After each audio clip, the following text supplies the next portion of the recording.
Rolling Insight, exploring the TTRPG universe. Hello, and welcome to Rolling Insight, exploring the TTRPG universe. I am brynniursa, and I have a very special guest today. They are a vibrant member of the TTRPG community. They are a fantastic player in the streamed Twitch show New Rollis. They are soon to be in a Dagger Hearts campaign called The Empire of Cato. They have starred in Extremophilia for Queen's Court Games, and they have recently been featured in a song that they inspired by Arcane Anthems called As I Breathe. I believe. Today we have the pleasure of chatting with Abbigail the Nerd, and an avid adventurer in realms of imagination and dice rolls. Listen, that intro was for you, Abby. Oh man, I love it so much. Thank you. Thank you for being here. Thank you so much. It is such a delight to have you here. The Abbigail the Nerd herself. Hello. Yay! But hi, did I miss anything? Did I miss a project or anything? On Wednesdays, I'm over on worldtreequests right before New Rollis, where I play Echo, an aberrant mind sorcerer who just did over 1,000 damage in one action.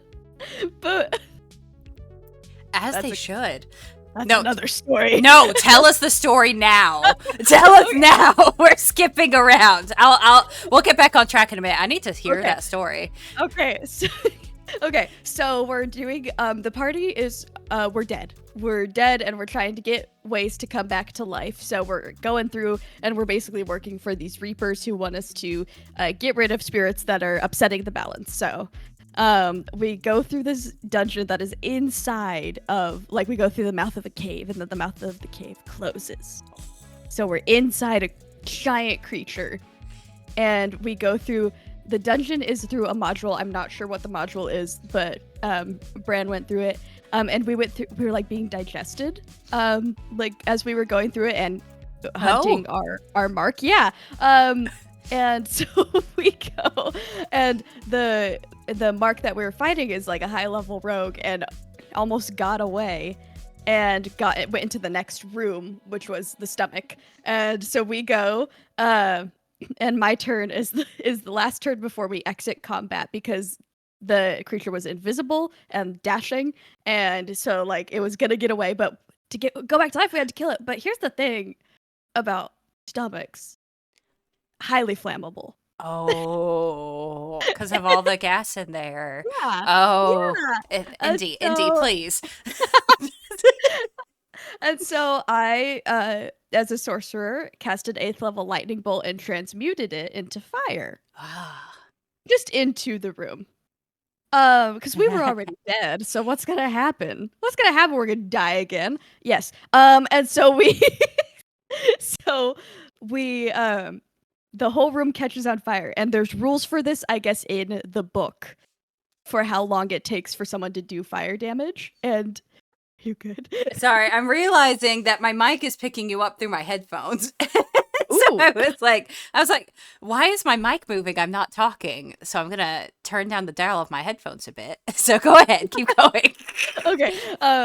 And so the whole room catches on fire, and it was 40 d12 damage. So we took 329 damage. So we all insta died. But it was fine because we're already dead. Don't worry. Don't worry about it. But the creature that we were hunting through, this other living creature, rolled a nat 1 on their save. And a nat 1 in Bran's games are crits. And crits in Bran's games also do the full damage, and then the max damage, and then you roll the damage. Oh. So that creature took 809 damage. Nice. We were also exploding the stomach of this other creature. And so that creature rolled a nat 20 save. And then Wingle the wizard, cast Love silvery them. barbs. Yeah, they're wonderful. I love them so much. Cast silvery barbs, and the creature rolled a nat 1 and was vulnerable to fire damage. So it quadrupled, so that one took 1,618 damage. Jeez. So I beat a record on World Tree Quests, and I will probably never do that much damage ever again in any combat. I love that so much, though. I love that. See, this is why you need to follow Abbigail the Nerd wherever she is in every single campaign. We love this. We love this. Yes. Echo also as a character, she's just kind of, she's very chaotic, but also don't worry about it. And so this one they she told the group, she was like, okay, don't worry, we're all gonna die, but trust me. And they're like, what? And she goes, no, don't worry, I'm the captain, because she is the captain right now. Because it's like a pirate crew, and so she's like, don't worry, I'm the captain. And then just blew up everything. We were gonna die, but it'll be okay. Yeah, we're gonna die, but it's fine. I've done it before. Don't worry. We'll be fine. Yeah. Oh. So we'll see what happens next on Wednesday. Yes. So that was World Tree Quests, everybody. Yeah. That you should follow. World Tree Quests. But Abby, we're gonna bring it back because I have a system, Abby. All right. And although we know each other, I do start with an icebreaker so that you can feel comfortable I don't know, so that you can feel comfortable answering questions and so that you can feel comfortable asking me questions. So I start by I will ask you, if you had to swap legs with another animal, what animal would that be? That's so easy. It's so easy. So Go, you thought about this. I want to be a satyr so bad. Oh! And do you know, goat legs, how they can just stand on a wall? And it's like, how are you doing that? Oh. That is fun. I remember that. Do you remember that meme where it was like, they crave that mineral? Do you remember? They must. Goat legs. I would have giraffe legs after last night. For those of you who don't know into the workings, I had a smoke alarm I could not reach yesterday. I had to pile books on top of a ladder. And I was like, you know what I wish I were right now? A giraffe. A giraffe would not be having this. It would just be done. Fair. Or you could have spider legs and you could just I could have spider legs. Oh my gosh, that's also an option. Oh my gosh, I'm sorry. Okay, so I'm in OBS and I have my stream information for the last stream on the side. And guess what my go live notification is? Time to slay our bestie. Slay. Sorry, I am a professional interviewer. And we are professionals. Professional. Oh no, why did it show your thing for a second? Because I accidentally pressed something on the screen. For a second it had like the video and the microphone icon on you. I'm like, wait, why? Because I had my mouse over there. So I'm seamlessly going to transition into our first question. So you are deeply ingrained, I would say, into the TTRPG community, a positive member, an immaculate member, the greatest of vibes. How did you start coming into the world of TTRPGs and what drew you to this hobby? So what started it was, honestly, it really started with my love of theater. I grew up in theater. That my aunt directed and choreographed and designed costumes for our local community theater. So even when I wasn't in the shows, I was watching them from the time I was very, very little. And so I did High School Musical when I was 8 years old. I was the youngest high schooler ever in existence of casting, probably. And then I did Alice in Wonderland. And that was the show that like really got me into theater and just really enjoying it. And I moved on. I aged out after I graduated high school from that company and started doing theater at my community college.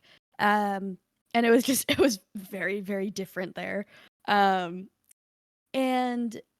I spoke with one of my like very close friends from theater, and he was like, "Hey, I heard you played D&D." I played a one shot with my cousin. My cousin invited me, and we made my Skyrim character. And it wasn't for me. I was like, "Nah, this is a little too much. Like, I'm good." And but then this friend was like, "So when are you joining my campaign?" And I was like, "Ah, man, I really do need to get out more because all I was doing was working and going to class." And so I was like, you know what? Just let me know when and help me level up my current character to the level that you're at, and I'll try it." Um, and that game is the game it was my first game. I played with them for 2 campaigns. And they kept quoting like Critical Role, and I was like, I can't understand these references. So I watched it so I could understand their references. I really loved it. But I entered like the TTRPG community during the pandemic with like that whole influx of people. Like that was during that. And so I made friends with a lot of people at the time who we were all just kind of on the same level of accounts. And one of my videos like took off for me. Like it was at like 80,000 views, which was really, really big at the time. And I received like some invites to like actual plays and stuff. And so that was cool, but I was like, I'm good. Like I was very like internet safety, you know. And I still am, but you know. Mood.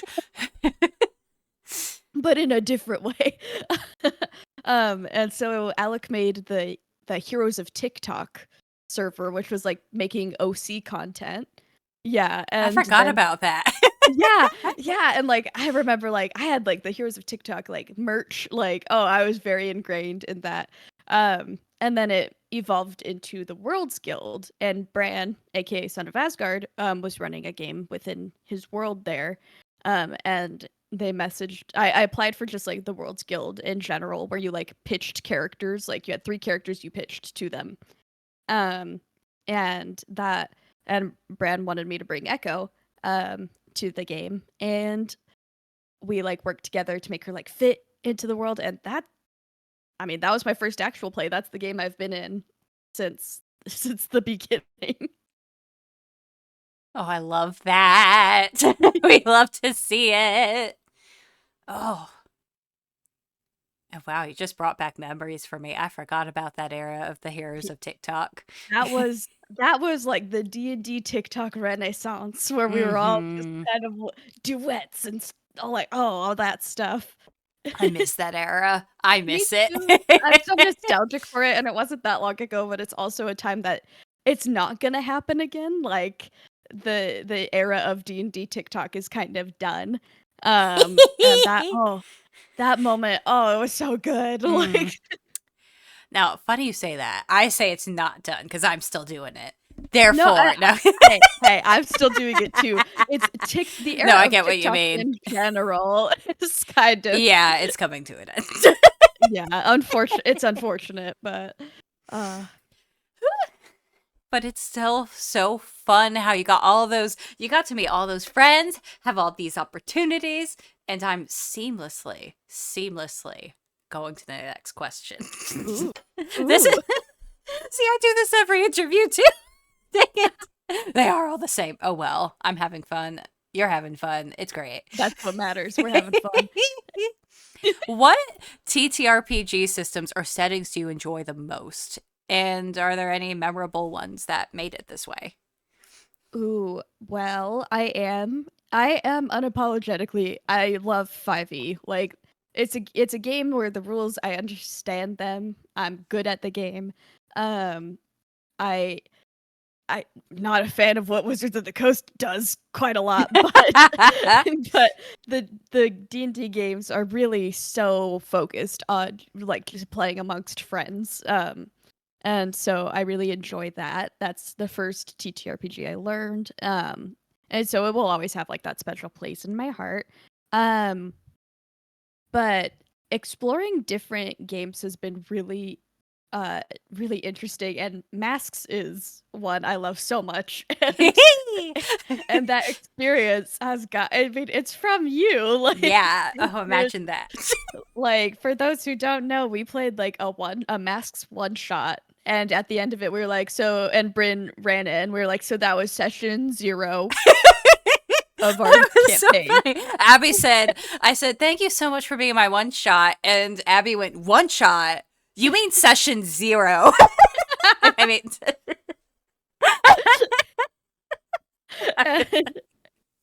or something Oh, like man. that. And I was like, oh. And Masks is such a system that it's so fun. Like, it focuses on the relationships between the characters so much, but it's powered by the apocalypse. It's kind of rules light. Um, and that is, I really like that because the chaos that can happen is really fun, especially playing, like, I'm playing the Beacon in that campaign, and for people who don't know, the Beacon is the character that doesn't have powers yet, maybe. And so this character it's in full denial at the beginning of the campaign that she didn't have powers. And so just the chaos of people being like, "Come on, show us your powers," and she's like, "I can't. It's too powerful. It's too much. You wouldn't be able to handle it." It was just it's so fun. So I love Masks. The Alien RPG is one I did not expect to enjoy as much as I did. Is that I Mothership? For. it's I think it's just called, I think it's Free League Publishing, and it's just called Alien. Oh, okay. That one I definitely didn't expect to enjoy it as a system as much as I did. Because I'm a scaredy cat. But that game was so cool. Like, you go into it knowing your character's gonna die. And so that's one of those games where you're kind of like, well, I don't know how my character's gonna die, because there's also like roles involved, and like a sheet, like there's like a table. Um, and so you create this character, and they still, like, you can create the bravest character and they still might die a coward. Um, Oh, I and so love that. yeah, and so it's very interesting. So like I played Captain Silva, so she was the captain. And that was interesting because the way the role, I you roll stress, you roll panic, and panic has a consequence that could kill you depending on what it is. Ooh. So we're running away from xenomorphs. And I had to roll stress. I panicked. And the panic die rolled on the table to be scream. And so the xenomorphs were immediately going to attack me, but Ooh. how the GM, how Fiona did it, who I adore so much, her ability to build tension and stuff, was like, did it as like Captain Silva like tripped over the stairs and like caught herself, but her gasp brought it. And there was one more person nearby of the crew, and so I made Captain Silva's like last words like run to that other person, and then I made her yell and scream to get the attention of the xenomorphs to give someone else that exit. And even though that was our last session, everyone was going to die. We were told at session 0, this module does not allow for survival. But it gave that moment, and so that was really cool. I love the Alien RPG. I don't think I could ever run it properly, but man, if I could play it again, that would be great. I think I caught the tail end of that one when you had played it. Like, I caught it after you had already died. I was like, I remember you in chat. You were like, Abby! Like, hey, girl, hey. It's like that audio. So what did I miss? I'm super dead. Oh my god. Totally. Oh man. Oh, I love that.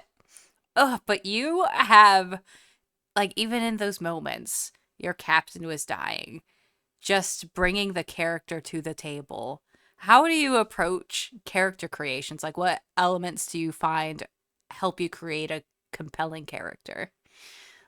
Well, a lot of times, character inspiration will come to me while I'm taking a shower. Them shower thoughts. Uh, but or from like a song inspiration. Um, so like for some campaigns, characters are pre-made. For example, Captain Silva was a character that was pre-made. And so it was just about what my interpretation of that character would be.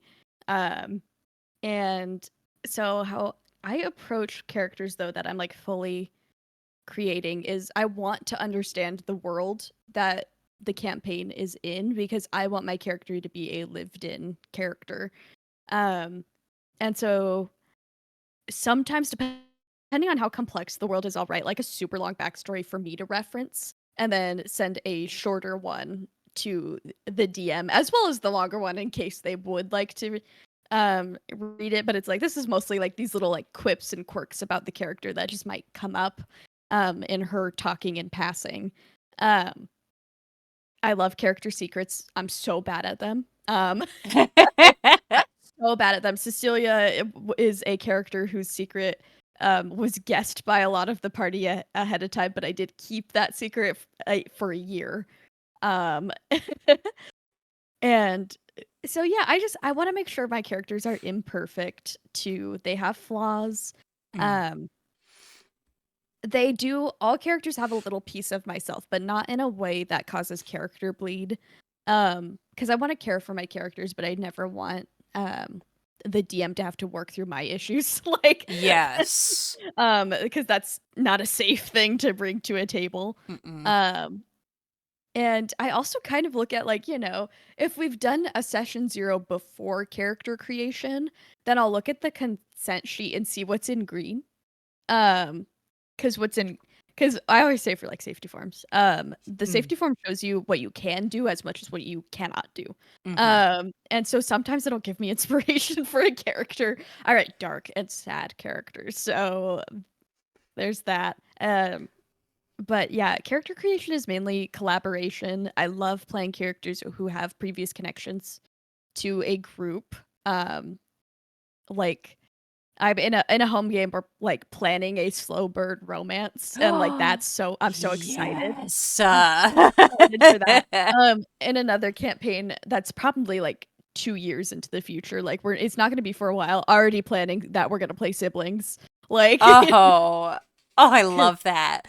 having characters with something to lose is really important. It's really hard to navigate characters who don't have anything to lose. I think Lunara's the closest I have to a character that at the moment doesn't have anything to lose, but she is selfish, so she has herself to lose. So Ah. she's like, she's like, hey, I want to stay alive. So, like, I love that. Like, that's a fun, I don't know if you'd call it a flaw, but that's a fun thing to have where you have nothing to lose. Because it can also go the reverse, where your character really has that chance to grow, where they look at everybody as like they have things to lose. I don't. And it that can, yeah. that's kind of her arc plan. Is that she's been observing this group and she's deeply jealous of their connections with each other. So that'll Oh. probably be explored more. Not in an angry way, but just very envious of that. Just like, Mm-hmm. man, like they don't use each other. Like they don't expect things in return. Like so that's Oh. something I look forward to exploring because she cannot comprehend it when the group is being kind to her. And so her confirmation bias goes into effect when they're not nice to her. And she's like, see? This is They're just this gonna is disappoint exactly you. what I thought. Yeah, they're just gonna disappoint you. Like Oh my so gosh. she's an interesting one for sure. She's my most challenging at the moment. But we love that. Oh, I love y'all. Seriously, you need to just choose one campaign, one project that Abby is in, and just watch her go. it is always compelling, always entertaining, and you never know what's going to happen. And it's great. I love it so much. How do you balance your character? Like how do you balance the character's personality and making decisions that could be strategically advantaged in game but still staying true to your character? For that, that's such a good question. That's a wonderful question. Um, I Thank you. will always pick my character's personality over how good of a move it is.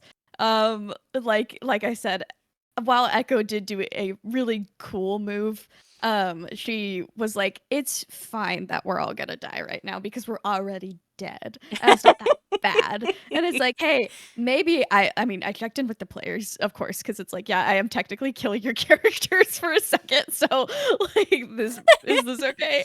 And I checked in afterwards. I was like, "Is everyone cool with that?" But like the interaction of them being like, "Wait, what's happening?" She's like, "Don't worry, I'm your captain. Don't worry about it." Like, um, while actively exploding everyone, like that. While it was strategically a good decision, it has its disadvantages. Um, I'm the kind of person that really loves rolling nat ones. They make me very excited. I love when nat ones are auto fails. Like, I honestly don't mind if a nat 20 is an auto success or not, but I really love when nat ones are auto fails. Like, I love narrating a nat 1 insight check being like, "You're hard to read. You're good. You're really good." Like, um, but Can I also like seeing how, how mechanics in a game, can be melded into that personality. Like, um, Echo is a changeling, and Aberrant Mind sorcerers at level 14 get something called Revelation in the Flesh. Um, and for that, they basically get like body mods. Like they can spend sorcery points to get 10 minutes of dark vision, flight. They can be like super slippery and like go through like 1 inch little gaps. mm. Um, and they can also get like a swim speed and breathe underwater. And she's a changeling, so for those, like mixing the kind of eldritch horror of it all with her kind of uncanny valley look, is really fun.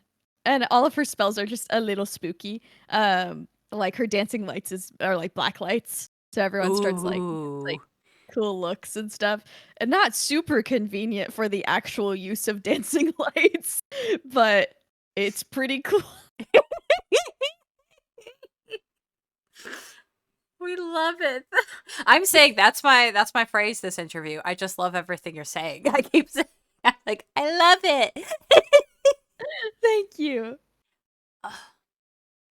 But what's your favorite aspect of playing all these games? Is it the character creation? Is it the storytelling? Is it the fellow players overcoming? Like, what's your favorite aspect as you're playing these with these characters? I I love the fellow players and the fellow characters and the NPCs. I always say the DM is a player too. Um and I love the collaboration that exists within these games. Um I really love when there's uh conflict, like emotional conflict within like a party or something. I love when people are okay, when they feel safe enough at a table to yell at each other like in game. Yes. Like in New Rollis, like there's a lot of inter-party conflict that happens.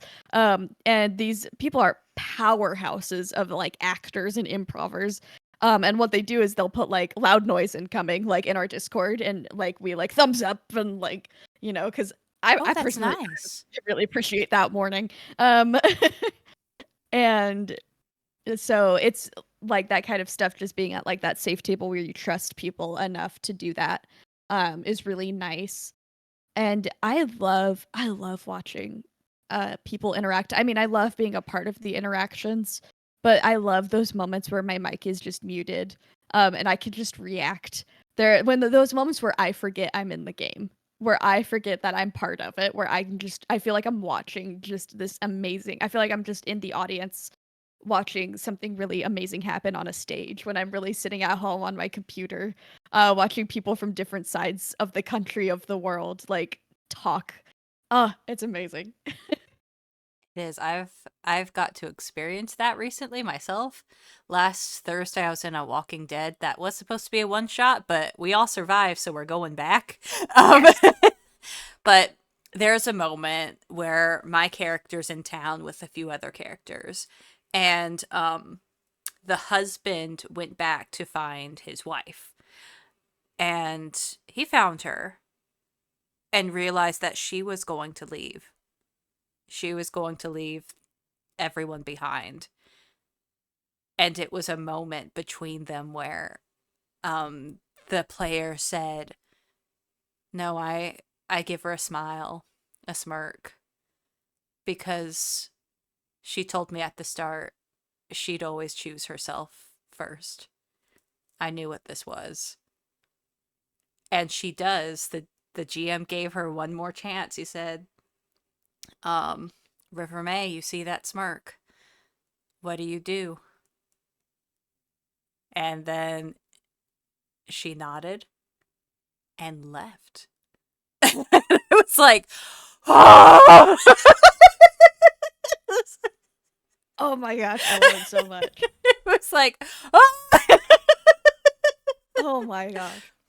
Oh. That's amazing. What a line. What a line. Oh, there were lots of lines in that episode. I bet he's editing like some things to put online. I'll send you some, because I bet one of those lines, River May was an iconic character. The one that went left. I was like, no, we gotta play. We gotta get River May back. I love her so much. River May. River May. And somehow that party has, like, almost all of us have a country accent. I play Rochelle, River May. Zombie apocalypses really bring out the southern in people, like. But in your opinion, Walking Dead or Alien or D&D, what do you think sets TTRPGs apart from other forms of gaming or storytelling? Oh, I think the freedom of it all with the guideline of rules is very interesting.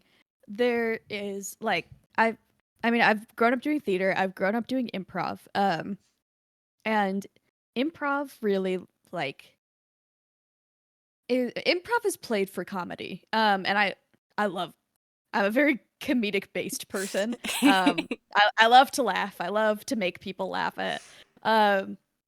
but they teach you some very important rules through improv, such as, like, having a scene partner and how you elevate them. You elevate your scene partner and you make sure they have their moments. Do not steal the scene. That's a huge no-no of improv. And those, like, taking those experiences and bringing them into a TTRPG world is really awesome, because a lot of TTRPGs have, like, very dramatic moments. And so watching, like, players and the DM use those rules, even unknowingly sometimes, where they're elevating that scene partner, is really, really, really awesome. Like, I'm the person that's like, let the villain monologue. Gosh dang it! Like, Yes. and if you don't let the villain monologue, the villain has silence. And the villain has time stop, so you all are just gonna listen now. Like, sorry. This is the DM's moment. Like, Mm-hmm. let them do it. And so yeah, I think the mechanics can really give ideas to people on how they can elevate their games and tell a new story. But there is just so much freedom because the rules are guidelines, and so the ability to, like, just do these power moves that would not typically work in a game or something, but the DM's like, let's go for it. Why not? Like, let's try this and just see what happens together. Like, Yes. I love it. And it's a team. Like, you're a team. And everyone's on the same side. Even though the DM can do, like, the fake malicious, like, I'm gonna kill y'all today. Like, you know, it's all with, like, love. The DM's rooting for you. Like, it's Oh, I just love it. I love it all. I love the way storytelling goes with TTRPGs, especially because you can tell so many stories at once without like having to like wait for a sequel. Like it's like no, just like maybe in a month will like your character's arc is gonna happen and the party's gonna be there with you every step of the way. Oh, I love it so much. Love that too. It's just fascinating that you just get to create this whole world with other people and interact as these players. And bringing back what you said about mechanics, my primary art, like writing RP person is Megan Okapi, but she had never done dice rolls in RP before, and she didn't share this with me till later.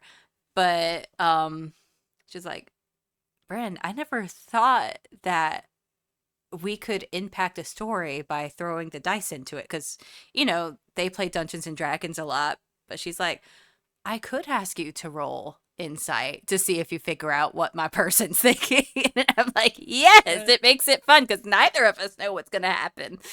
And it makes for some of the best bonding moments too when what you said earlier, like when things fail. Like when things don't happen successfully and you have the other characters that have to help pick up those pieces. That's so good. I love when characters are not like I don't mind if people min-max as long as they're not power gaming.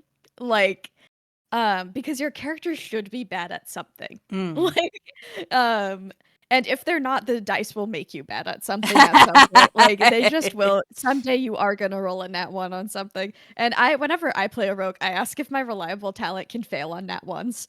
Like if I roll a nat one, I don't want that roll to turn into a 10. Just let it be. Like, and oftentimes the DM's like, "Are you sure? Like that's kind of what a rogue does." And I'm like, "Yeah, they'll do it from 2 through 9. Like, yeah, but those ones are sacred. Like The ones are sacred. sacred. Like yeah, I love when the dice will tell a story.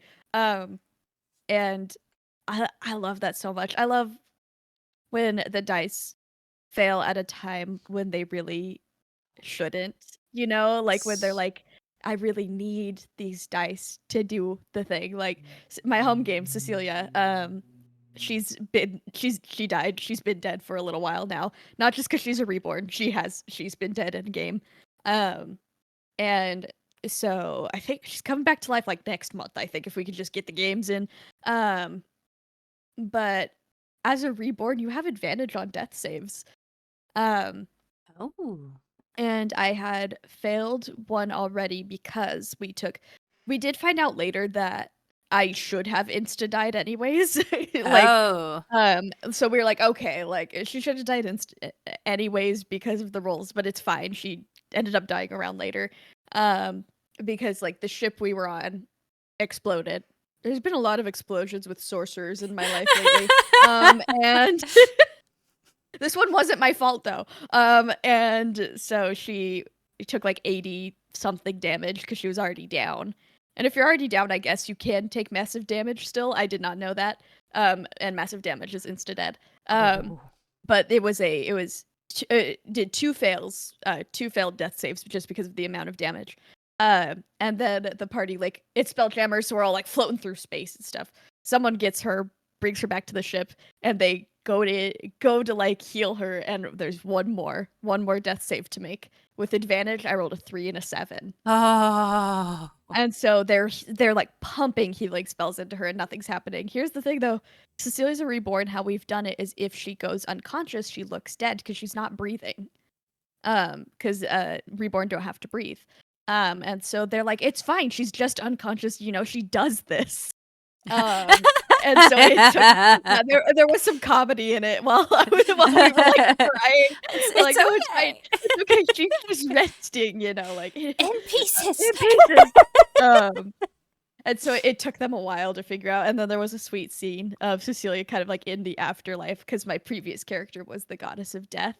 Ended up becoming the goddess of death. So I got to talk to her as my current character. Oh, cool.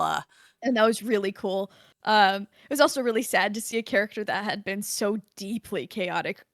She was my satyr rogue thief, Iris Jones, who is iconic. I'm DMing for this group, and the DM for the game was like, "I'm going to break your game as revenge for Iris," and I'm like, "You should. You should. I understand. I respect that decision." Like, and it was so sad to kind of see her so subdued, how she is now, thousands of years later. But that, oh man, the dice got to tell that story, and now we're seeing like what the party is willing to do to bring her back. And as well as in the background, every day that she's not revived, I'm making rolls to see what she forgets. Oh. And they don't know what she's forgotten. And when she wakes up, it's gonna be so good. Oh my gosh. Please keep me up to date on that campaign. I will. I'm just like, oh. And it's just a home game, and it's amazing that this is a story that is it's held so dear to the 5 people at that table that sometimes people around us will just come watch. They'll come over and watch us play because they're invested. Yes. It's so special. We talked about a podcast at some point and decided we're like, no, this has to stay with us. Like, we can talk. I have permission to record sometimes, like certain moments. Most of the things I don't post because I'm like, this is just for us. And I think that's important to have those games that are just for you. Not everything needs to be. Yeah. Because it's valid just to have games just for you, to keep the game fun, to keep it for you. It's for you. And, especially when you're like, I know Critical Role is like, how they started was like, we're just a group of friends playing D&D, and we decided to start sharing it. But now they're a company, and so there is stuff they kind of have to keep in mind. On that, I'm going to say one more thing about the dice rolling. Yes. I also love when the DM doesn't make you roll needlessly. Because, like, I'm going back to that Walking Dead game I played last week. But my character, like, there's different characters you can be. Mine was the farmer. And so, like, there was one thing where it's like, I was going to pick up a sandbag. And I'm like, oh, are you going to have me roll for picking up the sandbag? Because, she was a farmer. She's picked up lots of things. And they were like, no, you probably can, like, pick up a couple of hay bales. And I'm like, yes. So I also love when I don't need to make dice rolls where my character would be able to just do something like that. Like, if you try to make a persuasion check and you roll afterwards, I think there are so many points where someone can say something that you just know is a nat 20. Like, yes. There's no reason for this to be rolled because this is a crit. You just did something. Like, yes. Those are rare moments, but when they happen, like, oh, reward that. Like, reward the RP. Like, yes. And on that note, what do you think makes a successful session? Everyone's having fun. It's a game. Have fun. Even during a serious session when it looks like people aren't having fun, most of the time they're acting, and in the Discord they're going, "This is amazing. Oh my gosh, this is crazy. Oh my gosh, this is so cool. I can't wait for the DM to traumatize us even more." Like, a successful session is everyone's having fun. Everyone, I think most good sessions are when everyone has like their moment. And gets to have at least like something to do. And I know that can be really hard to manage with like tables with large numbers of people. I know I'm typically pretty okay with just having my mic muted and observing during those kinds of sessions. But yeah, just honestly everyone having fun, and for that I highly recommend Stars and Wishes. Because afterwards that's a tool where people can kind of structured talk about the session. And so like new Rollis, we do Stars and Wishes. And typically Stars and Wishes is like you pick like one thing you really liked about the session and one thing you're looking forward to for the next session. And that always devolves into us saying one thing we liked about every person in the session, and one thing we're looking forward to. So it's just us just like gushing over each As it other. should be.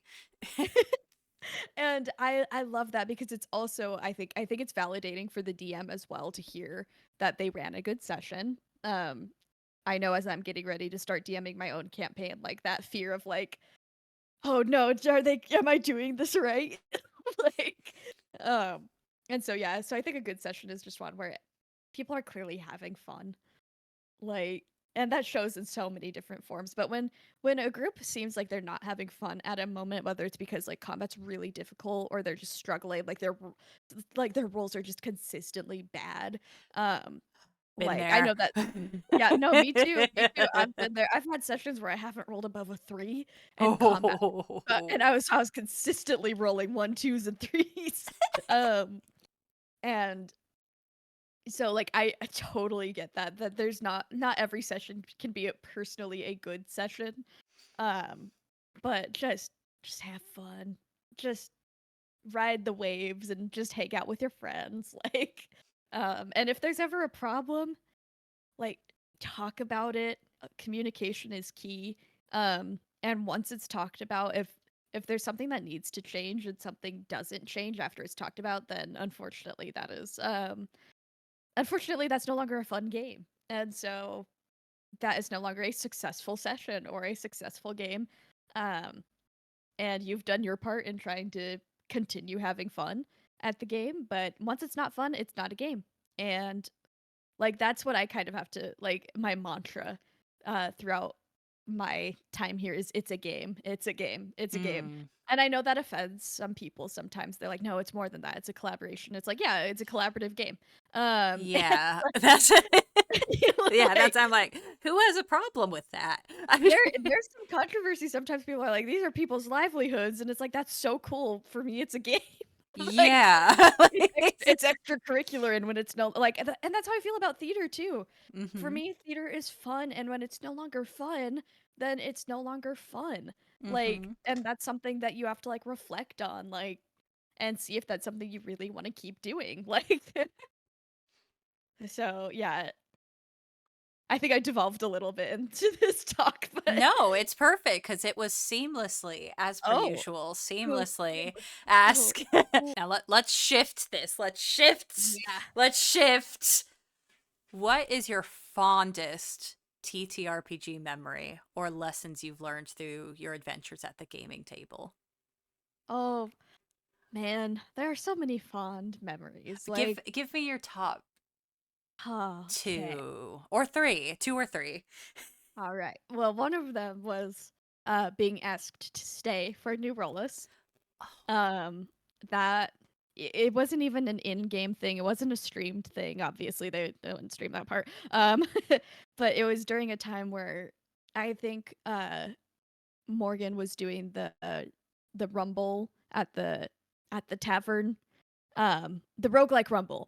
And so uh they weren't able to make it for a game, and so we were like, let's just play some Baldur's Gate 3, like let's just hang out. And I made Lunara and Baldur's Gate 3. um and we were playing and messing around, and like we were really bad at it together, like and and like it was really funny because I was wild shaped into a bear and people needed healing, and I was like, man, if only someone could cast spells that heal. Too bad I'm a bear right now. Like it sucks to suck. Like we were just like roasting each other. And so it was at a time B actually captured like a screen cap of what the game looked like when they asked me. Because I'm the bear sitting on a bench. Which is a wild thing that Baldur's Gate 3 has made the Allow. conscious decision to animate what a bear looks like sitting down upright. And they and they had like many times it said like it's not going to be the same without you, like being very sweet and kind. And I was like, and I just told them like, well, hey, as long as you want me, as long as you need me here, I'm here. Like I'm around. Like anytime you guys want Lunara back as well. They had already said like I could be a guest at Gen Con. Um And so I was like, I'll see you guys at Gen Con. Like, and at the moment, we don't really have an end date for Lunara's stuff. And Nate, Dyson Autism, was like, hey, well, about that, like, and they asked me to be their new permanent cast member. And I was just crying a lot. I'm an emotional crier. And so intense happy feel. Got me. I was going through like a crisis at the time because I had been ghosted by a few people after getting cast and things during that time too. So I was just like, man, maybe it's time to cut my losses. Like, and just still playing the games I'm in, but like not be applying for new things. And so that was really a really fond memory. And then my home game with my wonderful, wonderful group that we are playing in Spelljammer for. How the original game ended was just really, really cool. Like we got the good ending, and the DM told us what would have happened if we got the bad. But that game that game was just so fun. We had a potluck. So Ooh. we brought a bunch of new things, and we like recorded our predictions for the end of the who would die by the end of the campaign. Um and so that it was just really fun to see how all the characters ended their journeys, as well as with the promise of a new story being told later. Um and yeah, I think pretty much any memory I have with that group is really, really fond. I love them very, very much. And oftentimes our schedules don't align, so we'll have to take like a month or two off, and it's just like, no. Mood. And then I mean, one of my fondest memories is the Masks game. Just the us being like, "Hey, we're gonna do this again. Like, we're gonna keep telling this story," and Bryn, your willingness to just be like, "Oh, okay." Because you had every right to say, "I don't think I can." Like, I don't think I can. But Well, funnily enough for me, I think that helped heal me somewhat because I left a game where I didn't quite get to say goodbye to the players like I wanted to. And I was like, well, and I don't know, I had just pulled out of a lot, and it was like when I was resetting myself, I guess. oh yeah, And so it was nice that y'all loved it so much that you wanted to keep playing with me. And so it's like it healed. This game has healed something in me. I love that game so much. I love it so dearly. It's so chaotic. It's so low pressure. It's just fun. It's a vibe. And then it's about to hit y'all in that. It's coming, I think. I'm so excited. Traumatize them. The manual demands it. Yeah. I clearly have a character that thinks she's invincible and she's not. Just Give it to her. taking down fountains and being people's dead relatives. It's great. It's truly, y'all, last session, the we have a sweet tea plays the bull, who is a very strong character, and my character was late for not so much a date, but maybe like a pre-date. Um, Sweet Tea's character was like, "Do you want me to just like throw you out the window?" We're like almost penthouse level, and I was like, "Now's a really good time to just yes and see what," which led to her being thrown out the window. And destroying a fountain. And it's breaking her future boyfriend's ribs.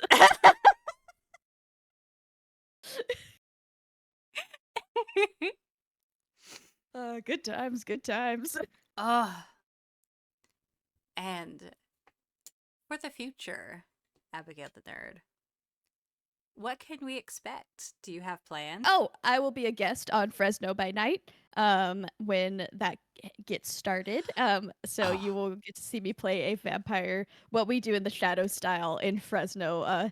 I'm thinking I'm probably going to play a vampire that either lives under the Trader Joe's or lives under the Cheesecake Factory.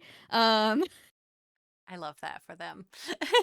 I want to do the Cheesecake Factory because there's a Chick-fil-A right next to it. So they're like, I can't go there. So many people wear cross necklaces. Like, Yes, yes.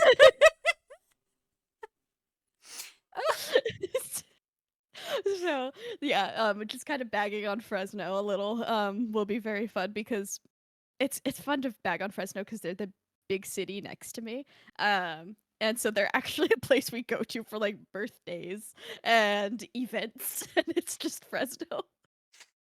I love that. I think I was going to apply for that and I forgot.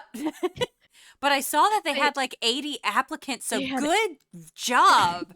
It's like, wow, yay. But is there a question that you wish I had asked or something you find that you would like to share? Do you want to see my dice collection? I do. Okay. I do want to see your dice collection. That's just a random one. But so this is my dice tray. Oh, it's a cat. I love it. This is my dice palette for Echo. Oh my gosh. Teals and blues, lots of them. I love it. There's like liquid core. And then let's see. Lunara's dice palette is very different. No, my dice bag just appears randomly in places. I feel that. I have to frequently move mine, otherwise my cat will find it and open it, and then dice will be all over the house. There we go. All right, let's see. Let me just. I'm just gonna pour all these so dice. Excited. Oh, the dice. There's so many dice. I won't show the entire collection because there's just too many, but I'll show Lunara and Echo's little palettes. Okay. Because they're very, very different. And because I play both of them on the same day, I don't switch my dice out between sessions. Because they're back to back. So 1 week I'll just use Echoes and 1 week I'll use Lunara's for both. Fair. But this is Lunara's. Oh, it's so pretty. Pinks and greens and flowers. Oh. This was Iris's dice palette, but she's not in commission anymore. But yeah, I don't want to show that off. That's fun. I probably would show off all the Funko Pops I've made for my D&D group, but they're not all done, and also they're they don't know I'm doing it. So oh, can't reveal that yet. Nope. No, it's fine if they hear this. They hear it, they just can't see the progress. I'll show you one set of my dice. Hold on. Show me. One set. That's my nose out. Oh, okay, I'll show you two. Because one was right there. These are my dice for my Warlock Banter Crossguard. They are... Hold on, let me get one out. I love banter. I'm looking around to see if my cat's out. Like, don't be in here. Don't know what I'm doing. Okay, I'll pull this one. Okay. But they have roses inside of them. My God. These were... Dang it, he found me. They were the first set I had ever commissioned. Alchemical Gems did them. They have lots of cool dice. I love Alchemical Gems. And then this is just a fun one I got at Gen Con last year. It's called Stained Glass. Ooh. And so it looks pretty. It's so pretty, and they're so reasonably priced. I'm like, I can't. Yes, I had a budget, but the budget is gone. I refuse to leave Gen Con without a new set of dice. I must. They're so pretty. It's just like, oh, fun. But those are my two sets that I had on hand over there. I love them so much. I'm so excited for Gen Con. I'm so excited to meet you in person and give you a hug. Oh, me too. Except I should warn you, I will probably I don't know how to explain it. I will probably be scared. I have this fear. Yes, even at my age, that I disappoint people once they actually meet me in real life. And so I'm like, oh, I'm not going to be as interesting as they think I am. Like, I guess, is that imposter syndrome? I think that's imposter syndrome, and I think everyone online deals with it, because Every time I meet people in person, I'm always like, did I do it right? Like, did I put my internet persona like in person correctly? Like, did I do that? Um, very, very like self-conscious about that. Even even when I met Madeline, the Goose Girl at California Adventure, I met them so briefly, and afterwards I was like, did I do that okay? Like, I did that with they don't post anymore, but Miss Catler was at Gen Con last year, and I was so excited. Like, I shouted. I did not cry. I cried later. But I only got to meet them for like 10 minutes. And I'm like, did I do that right? I miss them so much. Mr. Catler comments on my posts occasionally, and I'm I'm like, jealous. how's your partner doing? Please, because we used to be RP partners in a server. So I'm Oh, like, I love this guy. I'll still watch their content sometime. I'll just be like, Octavia. yeah, the gosh, it's been so long I can't even remember the character's name, but the Ilvermorny character, um, who Oh, the Quill sister, um. Oh my gosh, how can I remember this? it That was my happens. first RP server, and I was the other Quill sister. That was our thing. Like we It happens. It happens. Like, it's so funny. I'll have to remind Caitlin how to spell her character Daenerys sometimes. I will know. That's probably a name. When names have a ton of vowels, where do which vowel goes where? It'll be I can funny. never spell Sequoia. It'll be Sequoia. Oh, that sounds like, I think I know Sequua. There's an I somewhere. I don't know where. Okay, dang it. My community college has the word Sequoia in it, and every time I have to put it on a resume or a cover letter, I have to go look up how to spell it. Valid. I can't spell Sequoia wrong. You cannot. They Travesty. can't know. They can't know. They can't. They will never know. They'll never know. But thank you so much for being here today. Thank you for having me. Oh my gosh, I had Abbigail the Nerd on my show, y'all. brynniursa had me on her show. Oh my god. Oh, but for real, it has been so fun getting to talk to you and ask you these questions. Your passion for TTRPGs really does shine through. And I cannot wait till you just flourish. You're already flourishing, but I tell you what, I feel like you are meant to be a TTRPG star. And so I cannot wait to see that happen someday. Thank you. This has been Rolling Insight, exploring the TTRPG universe. I hope you had a good time. Thank you. Goodbye, Indy. And goodbye.